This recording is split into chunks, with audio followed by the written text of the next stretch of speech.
the Office of the Public Prosecutor, and other elements of the process. Charles Abel, chairman of the Special Parliamentary Committee on Gender-Based Violence with fellow committee member and NCD Governor Powes Parkop, represented the committee in raising concerns relating to the rise in GBV cases and how the COVID-19 pandemic throughout the country has contributed to the increase of violence in homes and societies.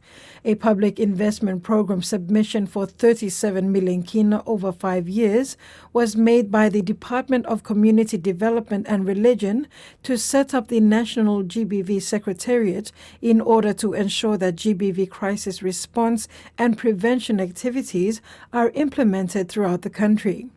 The Royal Papua New Guinea Constabulary also made a substantial budget bid to support their family sexual violence units, and it is evident from the public hearing in May that the prosecution service and courts require better resourcing in addressing GBV cases. Abel said the committee is here to remind the government that it is very important to activate the GBV Secretariat.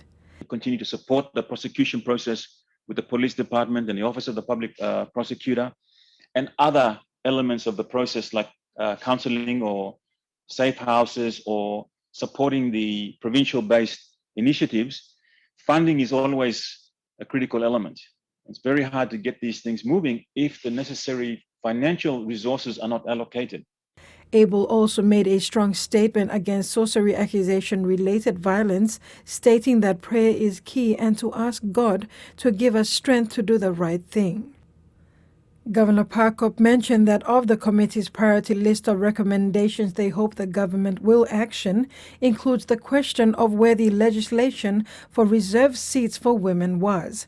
With the elections forthcoming in less than a year, Parkop stressed that there is nothing concrete to show to reserve a minimum number of seats for women in the national parliament. What are the chances of women being elected into parliament? Going by 2017, the chances are not really good. And especially as this time, the economy is slowed down, capacity of everyone, political parties and candidates to contest is low. So what are the real chances of winning a seat? The committee also announced the second public hearing scheduled for the 29th of November to the 1st of December 2021 to allow the committee to speak with government and relevant agents on what they have done since the first hearing. Carol Kidu Jr., TVWAN News.